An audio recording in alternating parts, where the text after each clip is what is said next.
This Mark Rober Tesla crash scandal has gotten so big, you've got people calling on Elon Musk to sue the YouTuber into the ground, and so we got his response to the backlash and allegations along with new unreleased footage. Donald Trump is now saying Biden's pardons for the January 6th committee are not legitimate, which is a move some have described as Trump going full dictator, and why Trump's deportation of hundreds of Venezuelans to El Salvador using the Alien Enemies Act has set up a massive legal fight. We're talking about all that and much more on today's brand new Philip DeFranco Show. You daily dive into the news, how it's being covered, and how people are reacting to it, starting with this. Former NASA engineer and huge YouTuber Mark Rober has found himself in the midst of a massive Tesla scandal, with Rober currently being accused of misleading viewers in his newest video titled "Can You Fool a Self-Driving Car?" A video that currently has over 10 million views in just 2 days, and in it, he's testing Tesla's camera detection system versus the LiDAR laser scanning technology in Luminar vehicles. Right in the video, you see him put both cars through various tests, first having them approach a test dummy of a child, and both the LiDAR car and Tesla with autopilot turned on stop for the dummy. He then proceeds to add obstacles like the kid entering the road at the last second, fog, water, and bright lights. And while the LiDAR stopped for all of them, the Tesla with autopilot on ended up hitting the dummy when faced with fog and water. But then the test generating the most conversation was a sort of old cartoon Wile E. Coyote style wall that looked like a continuing of the road, with Mark trying to see if the fake road would trick the cars or if they would recognize it as a wall and stop. And in the video, what you see is the LiDAR car stopping, but the Tesla driving through it. And that is where a lot of the backlash is coming in, because Mark said that he was running all these tests using Tesla's autopilot feature, and you can see it appears to be engaged leading up to the wall, indicated by that rainbow road. But if you look at the moment it actually crashed, it doesn't look like it was on. And then on top of that, some argue that if you really wanted to accurately compare Tesla's self-driving technology to LiDAR's, autopilot was not the right feature to use. And that because while autopilot has tools like traffic-aware cruise control and auto steer, many Teslas now have a newer tech called full self-driving, or FSD, which has all those tools and many more, which is why you had outlets like Forbes saying, frankly, few are interested in tests on the old autopilot, so that makes Rober's tests fairly meaningless, even if it is the case that the newest FSD system would have made the same errors. We unfortunately don't know. Also, in addition to that, in the description of the video, Mark says that while there was no compensation given and the video was not a paid promotion, Luminar did provide the vehicle so they could test the LiDAR technology. And with that, you had Forbes adding, while Rober may not have known about the software versions available for his car, the crew at Luminar, the LiDAR company which assisted with the test, provided the LiDAR car and system, and has done these tests before, would surely have been aware of them and should have informed Rober. So, with all this, there's been a ton of outrage online as well, with people writing things like FSD was never engaged and nothing was on when he crashed into the wall. The whole video was designed to bash Tesla and promote Luminar, a LiDAR company. As well as I truly don't want to believe Mark did this intentionally, but I mean, the car isn't even on autopilot when it crashes. This is disappointing, Mr. Rober. You also had some saying that Luminar was previously advertising Mark's video on its website, though it appears that's no longer the case. And that has prompted some to question how involved LiDAR and Luminar were in the video. But it appears that while Mark drove the Tesla, someone from Luminar drove the LiDAR, right? They have the company's gear on. And even though Mark said that it wasn't sponsored and they just provided the gear, not everyone seems to be buying that. Also, something that we've seen really blow up around this are conversations around stock prices, or with some noting that Luminar's stock went up huge after the video was posted over the weekend, whereas Tesla stock, at least as of recording, has dropped today. So you have some arguing that Tesla should take legal action here, with the creator Meet Kevin putting out a video saying Mark defrauded the company and a lawsuit could be filed, adding, he promotes his own product using this, frankly, defamation against Tesla to promote his own product, while also promoting Luminar Tech. Whether or not Luminar Tech paid Mark Rober here or not may not matter. He creates negative brand for Tesla by implying that the technology he's showing is Tesla's full self-driving technology. He literally writes, "Can you fool a self-driving car?"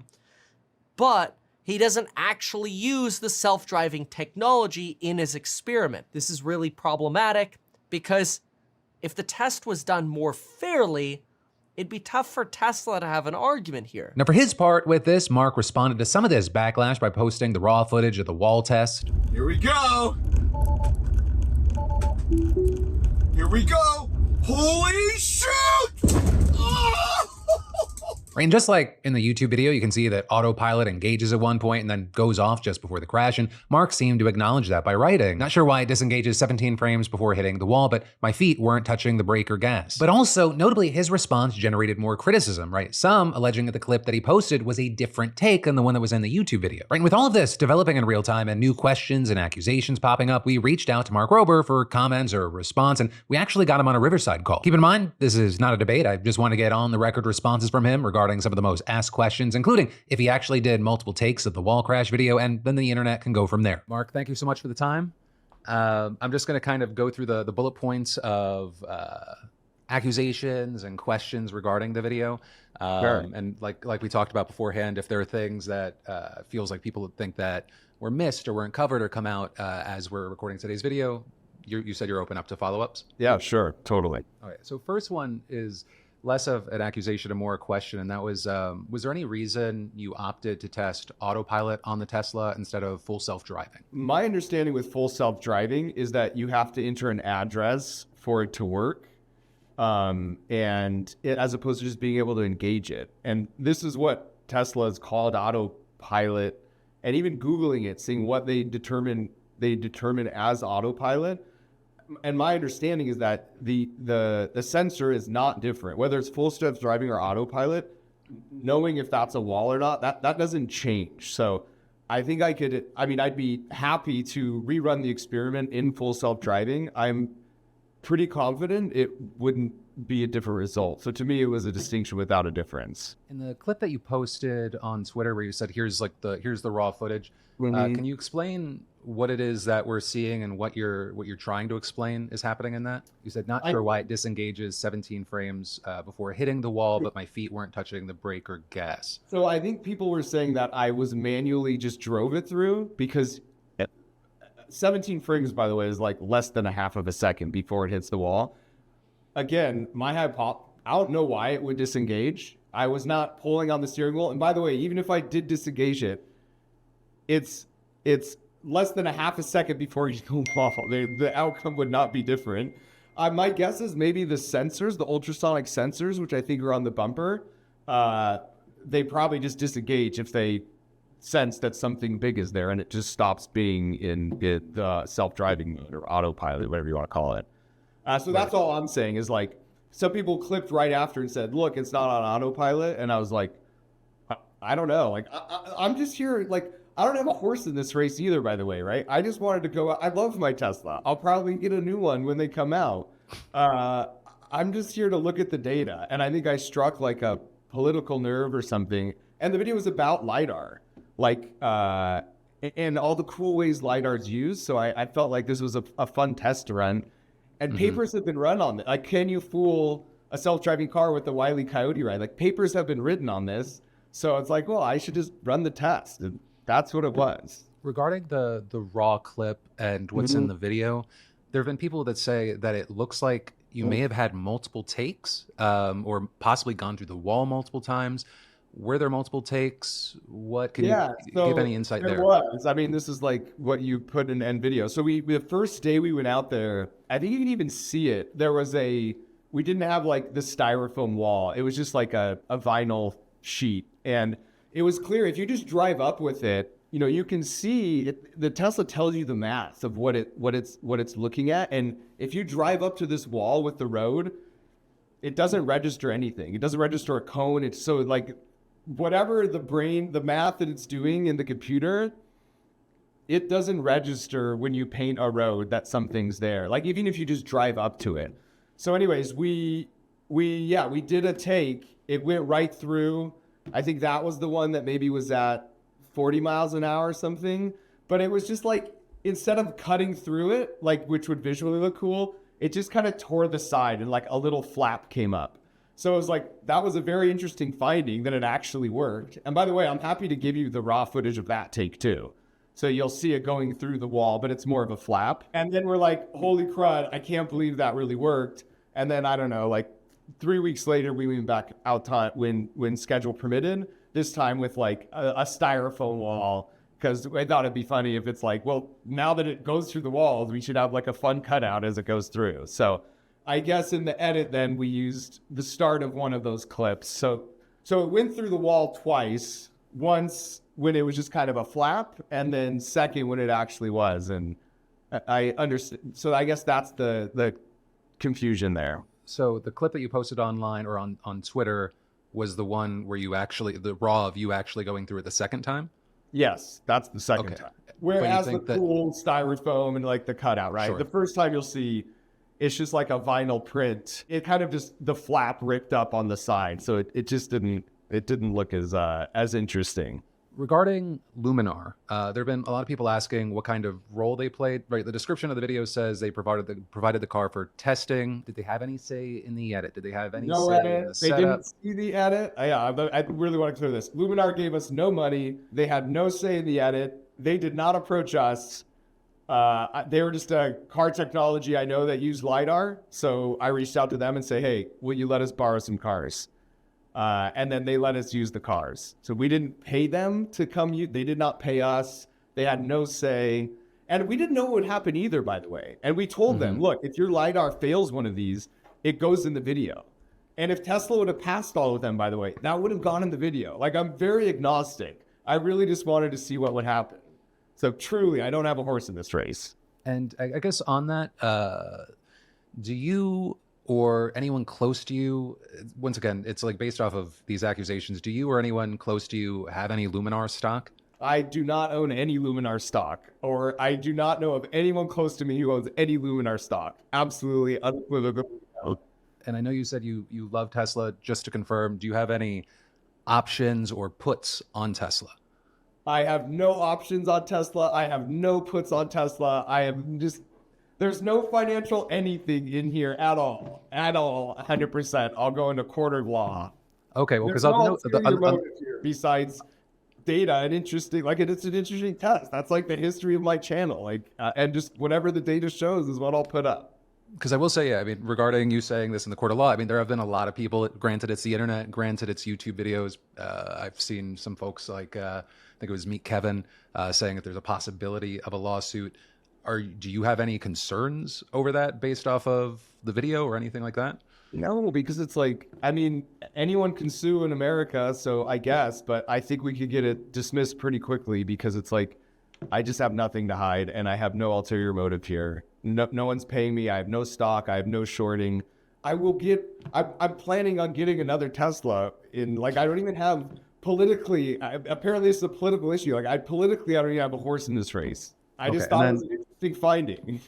So Mark, kind of the last two things I'll hit on. One, do you have any comment or reaction to Luminar removing the link to your video from their website? I believe it was as of this morning. I think someone said that they had posted it. My guess is they took it down because we were very clear with them, like, you aren't allowed to use this at trade shows. This isn't part of your marketing material. Like, this isn't a puff piece for you. We just want to borrow the car and whatever happens, happens. So my guess is they felt bad and realized that's a bad look if they are posting it. But we told them, like, this is not for your marketing materials. We are just using your car for our video. So if it's down, I'm guessing that's why they took it down out of respect for us.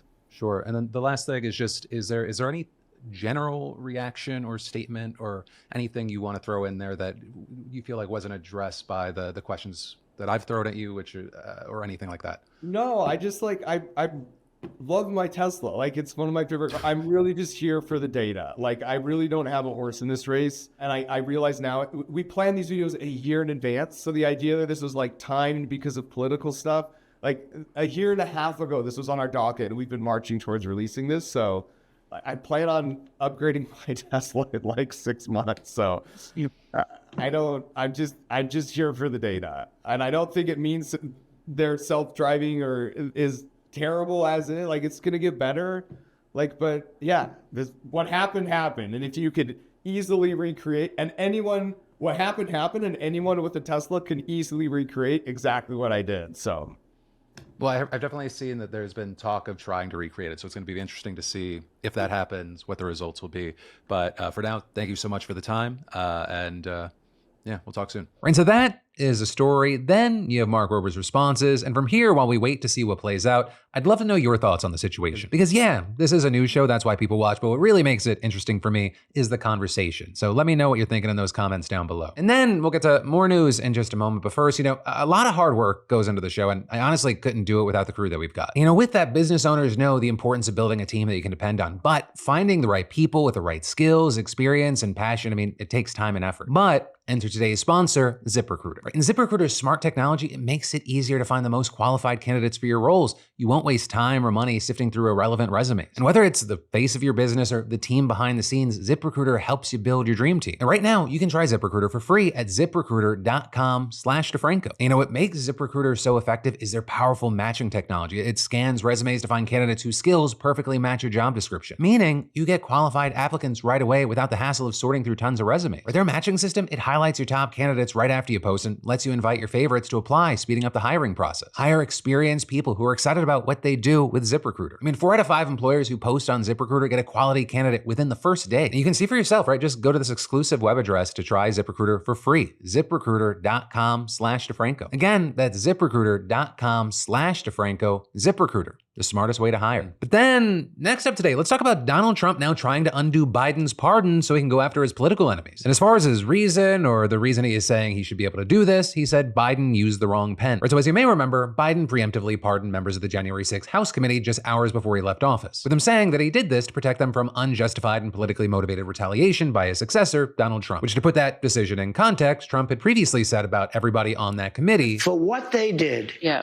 Honestly, they should go to jail. With him then later accusing them of major crimes and emphasizing how serious he was by putting that in all caps. But now what we're seeing is Trump has taken the further step of suggesting he can reverse the pardons with him writing on Truth Social. The pardons that Sleepy Joe Biden gave to the Unselect Committee of Political Thugs and many others are hereby declared void, vacant, and of no further force or effect because of the fact that they were done by AutoPen. Right, and for context there, an AutoPen is just a device that presidents sometimes use to sign documents instead of doing it by hand. But it's often used when the president is somewhere else but directs a subordinate to give it their signature on their behalf. But anyway, you had Trump continuing saying without evidence. In other words, Joe Biden did not sign them, but more importantly, he did not know anything about them, claiming the necessary pardoning documents were not explained to or approved by Biden. He knew nothing about them, and the people that did may have committed a crime. Therefore, those on the Unselect Committee who destroyed and deleted all evidence obtained during their 2-year witch hunt of me and many other innocent people should fully understand that they are subject to investigation at the highest level. And saying the fact is, they were probably responsible for the documents that were signed on their behalf without the knowledge or consent of the worst president in the history of our country, crooked Joe Biden. Now, with all this, it is currently unclear whether he thinks simply inserting the word hereby somehow automatically makes his Truth Social post the law of the land. But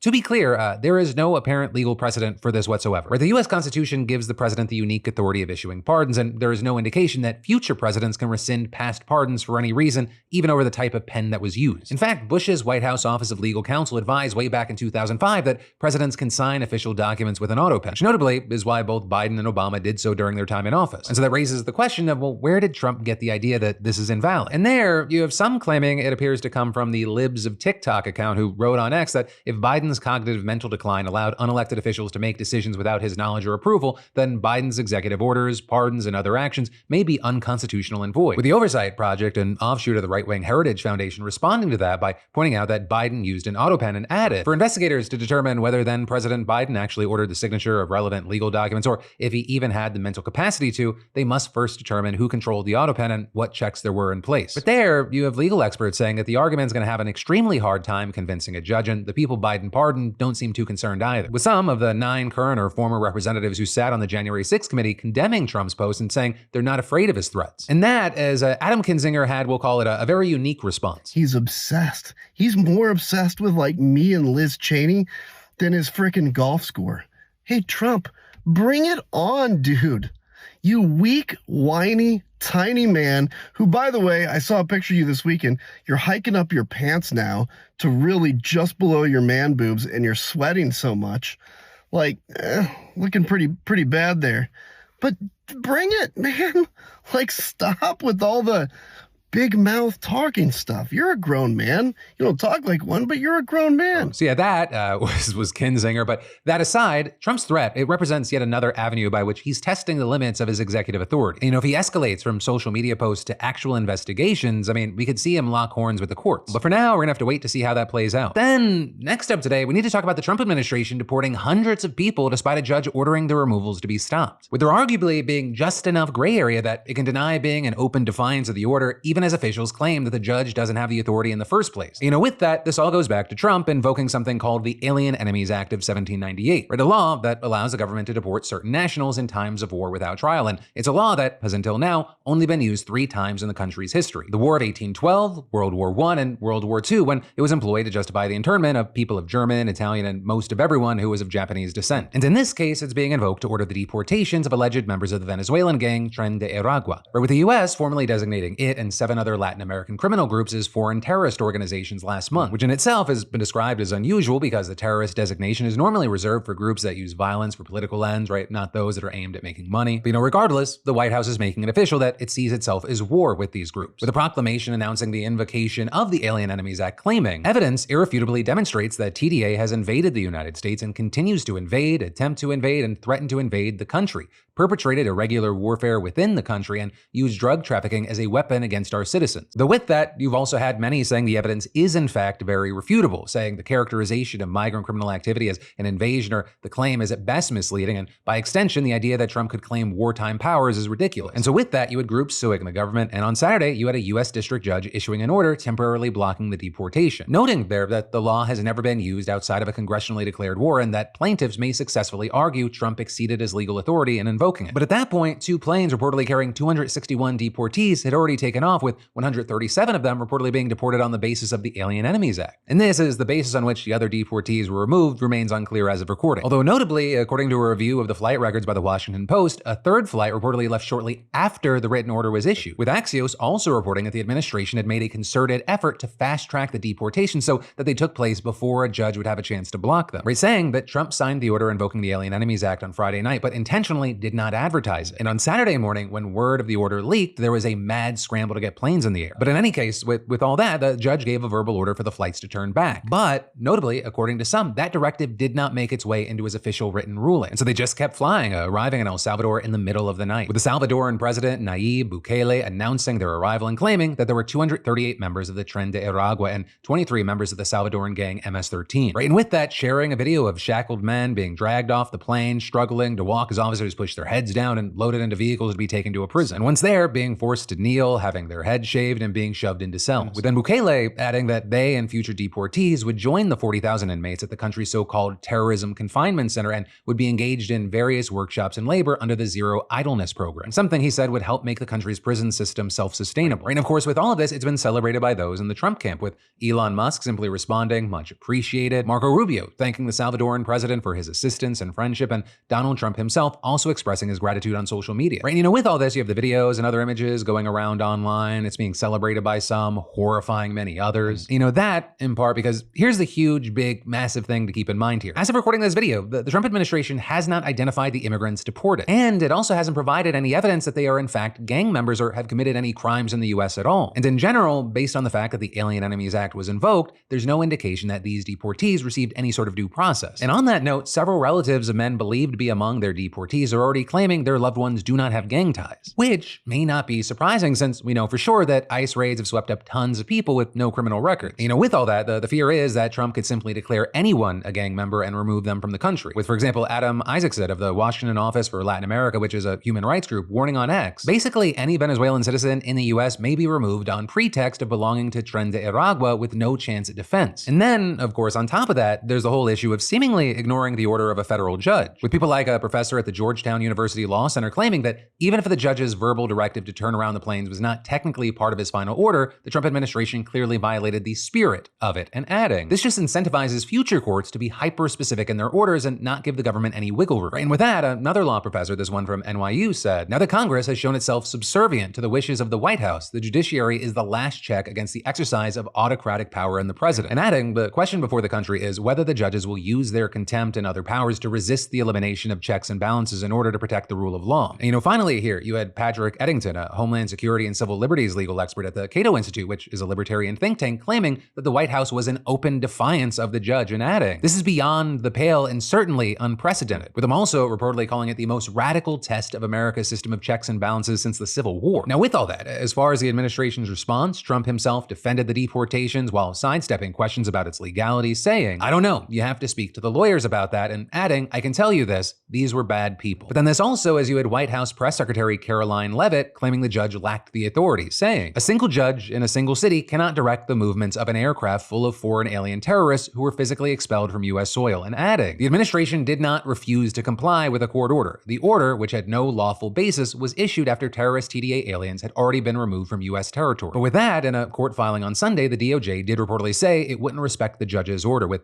two senior Trump officials reportedly telling NBC News they expect the legal battle to ultimately head to the Supreme Court, where they believe that the administration will win. But on that note, right, with all that said and out of the way, here's the thing. This is not the only deportation that went ahead this weekend despite a judge saying no. Right, so meet Dr. Rasha Alawieh. She is a Lebanese citizen, she is a professor at Brown University's medical school, and she has lived in the US legally for several years. And just this last Thursday, she was detained after getting back from visiting her family in Lebanon, where she reportedly received her new H-1B visa from the American consulate. Right, a visa which allows highly skilled foreign citizens to live and work in the United States. And notably, with that, there is a shortage of American doctors working in her area of specialty, which is basically like kidney transplants. And in fact, her patients reportedly included individuals awaiting transplants and those dealing with a complex condition that can occur after a transplant. But in any case, her cousin filed a complaint after she was detained. And on Friday, a judge ordered the government to provide the court with 48 hours notice before deporting her. But despite that, she was reportedly put on a flight and sent away, and she's now back in Lebanon. And so in a second order filed Sunday morning, the judge said that there was reason to believe U.S. Customs and Border Protection had willfully disobeyed his previous order, adding that he had followed common practice in this district as it has been for years and ordering the agency to respond to what he called serious allegation. And actually with that, CBP has now responded in a court filing claiming they found, quote, sympathetic photos and videos of Hezbollah leaders on her cell phone, as well as various other Hezbollah militants in the deleted photo folder of her cell phone, and alleging, with the discovery of these photographs and videos, CBP questioned Dr. Alawieh and determined that her true intentions in the United States could not be determined. And adding, as such, CBP canceled her visa and deemed Dr. Alawieh inadmissible to the United States. But as far as, why they defied the order, well, the judges said that he had received testimony that officers at the airport weren't informed of the order until she had already been deported. And that, quote, at no time would CBP not take a court order seriously or fail to abide by a court's order. So, we're gonna have to wait to see what happens here, but you have many pointing out that it seems like this is the beginning of a trend. Because in the background of all this, it's been a week since the arrest of Mahmoud Khalil, who is a Palestinian activist and legal permanent resident not charged with any crime yet. And this also as another person's been arrested and others have had their visas revoked, with more to come, according to Marco Rubio. And then we'll get to more news in just a moment, but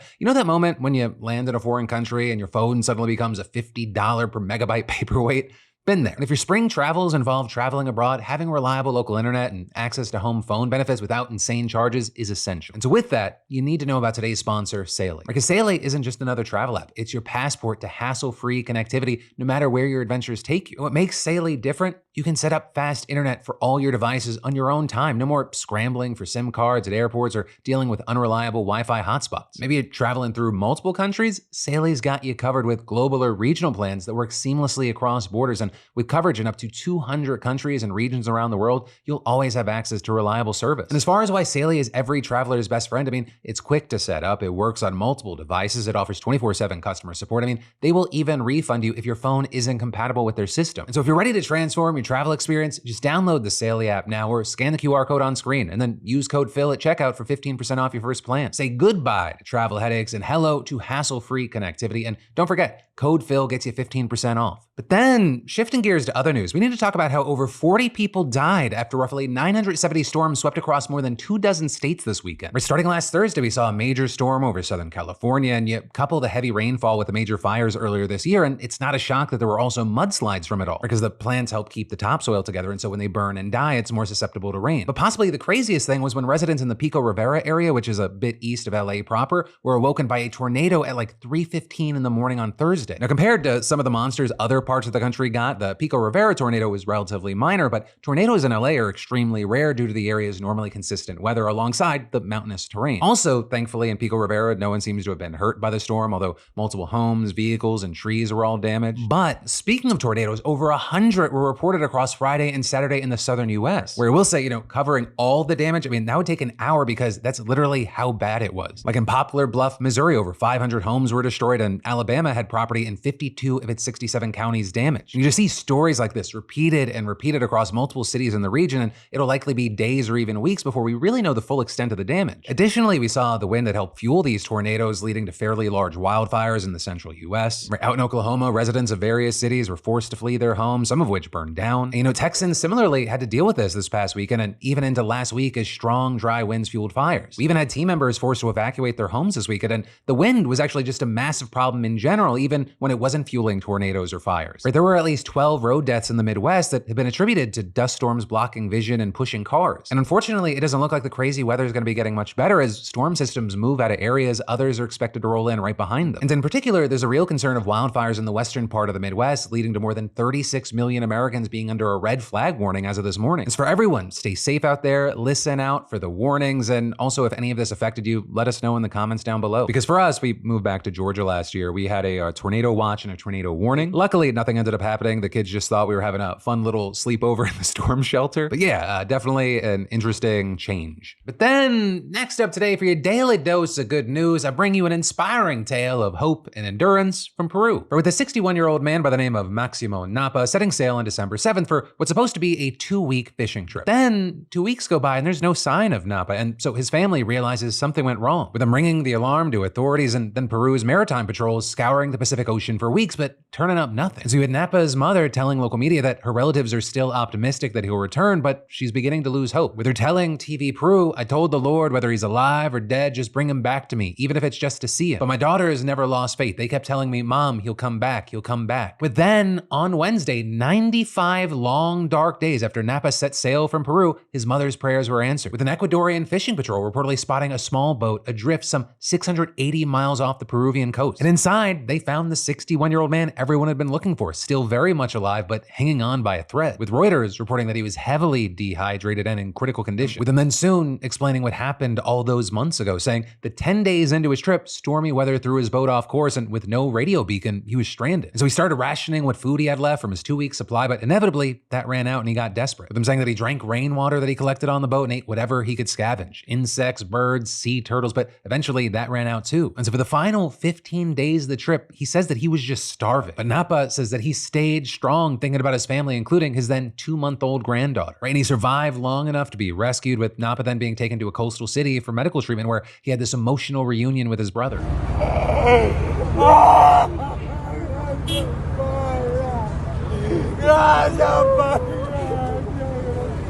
I ate roaches, birds. The last thing I ate was turtles. I'm thankful to God for giving me another chance.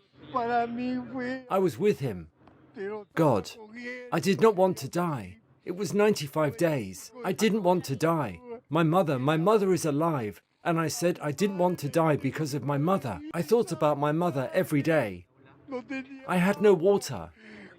I lived on rainwater. Right, with Napa then over the weekend being flown back to Lima, where he had another emotional reunion with his daughter at the airport. They're reportedly welcoming him home with Peru's national drink, a bottle of pisco, with neighbors and relatives telling local media they decorated the streets of his hometown in celebration. And now his niece says they also plan to celebrate Napa's birthday, which passed while he was gone. So with that, happy birthday, Napa, you bamf of the day. A man whose story really highlights and hits on human resilience. But then, finally today, let's talk about your comments on the last show in some commentary. Right, and understandably, there was a lot of conversation and a lot of comments around the woman who allegedly kept her stepson captive for 20 years, with a lot of people really focusing on her lawyer's defense, saying the lawyer is saying she provided food, she provided shelter when she was starving and trapped him in his room as professional levels of gaslighting. Others calling it a classic toxic parent defense right there. You locked me away for 14 years and only gave me a couple sandwiches and cups of water. So you're saying I fed you and put a roof over your head, but I'm the bad guy? You also had people tying it into other news that we're seeing these days, with Nut Taylor saying the first story is why the rise of unregulated homeschooling and the recent disbanding of the Department of Education is so scary. Schools provide checks and balances for children who could be otherwise getting abused at home. You also had people sharing their alleged stories, saying my mom was locked in her room from age 6 to 13. She could only come out to eat, go to the bathroom, and go to school. She said she was terrified she would never get away. They would ask, who do you think you are? And she had to say nobody. Still to this day, if she is very upset, she loses the ability to speak. Also, there was a fair share of conversation around the Wombat influencer scandal out of Australia. Some of the top comments here saying that influencer who did the stunt with a baby wombat deserves to be shamed. But then also adding, what about the bloke holding the camera? Saying he's an Aussie and he was encouraging, not to deflect blame, but he deserves some consequences too. Others adding, as an Australian, I cannot state how mad the wombat story has made me. With all Australian wildlife, the rule is they will not mess with you if you do not mess with them. From crocodiles, snakes, and spiders to even kangaroos and koalas, they will leave you be if you look but don't touch. But messing with them has immediate, sometimes lethal consequences. Though adding, wombats are one of the exceptions. They are peaceful, noble creatures that have no real aggressive qualities. With then others really highlighting the Prime Minister's reaction. With some saying, Albo is saying to take a baby croc is the most legendary Aussie response he could give, and